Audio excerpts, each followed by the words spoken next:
ShredMentor Challenge of the Day number 172. Today is actually another kind of a short excerpt of its own based on a longer etude, which you can get at this URL, by the way. But let's get into today's and let's break down what's happening here.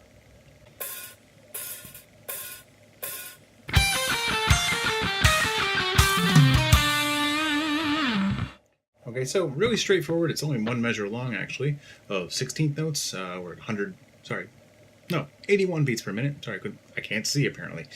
All right, so we're basically we're kind of doing a four-finger approach to a sequence, and it's almost like doing 4 fingers per string, but your first note is actually a string higher. So we're kind of following a little bit of G minor and G harmonic minor. It depends on which part of the phrase we're in.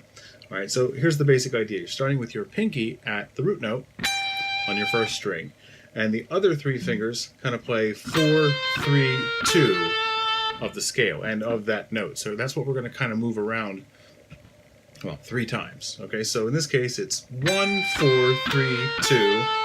Then we move to the 7 while we're right there. So that's kind of the easiest part right there, is when you're going to the next phrase, because then you got to kind of spread your hand back out. So then we have the 7, 3, 2, 1. Now from here you're going to go to the 6, 2, 1, 7. That's your raised 7. That's where we enter harmonic minor. Then we have this little thing where we're kind of doing 30-second note triplets just for a moment, and it's basically your root note, 1, 2, 1, 7, go all the way string skip to 4, come back to 6, 5. All right, so that's... All right, you might want to try that little phrase just by itself a couple times, because that can be a little bit tricky to get the nuances nice and clear. It's actually pick, all, hammer on, pull off, pick, pick, pick. So you only pick on the very first note on the second string. The rest of it is pure legato.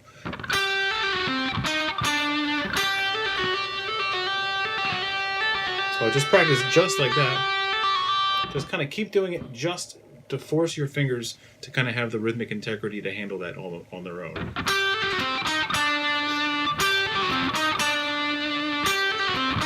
And then just kind of turn it into a rhythmic phrase and just get faster and faster with it. Okay, so anyway, one more time through this version of it, and we'll talk a little bit about that other etude in a moment too.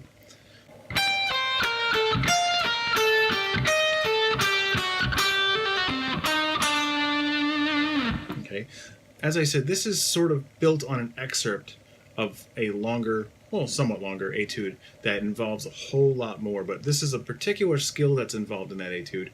And let's listen to that right now. I'll show you what we're talking about.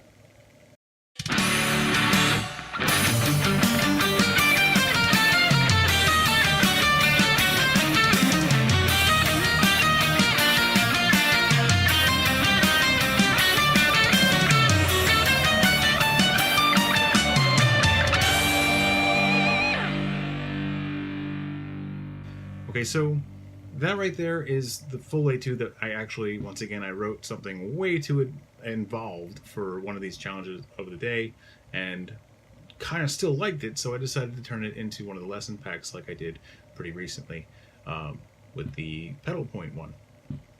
This time I decided to actually use the 7th string, although really very barely, but you do kind of need a 7th string to play this one for the full version.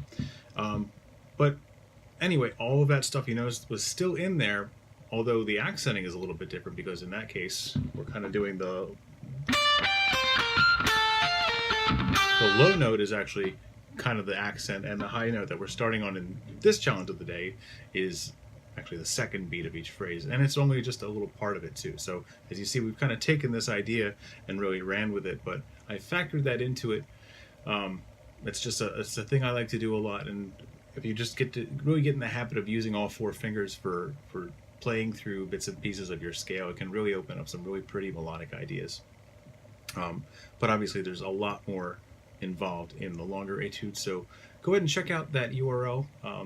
Listen to it a couple times if you would like it. You know, grab a copy of the lesson pack so that you can kind of get everything that is involved with that. And anyway, for now though, try this version out and see how you do, and I'll see you again tomorrow.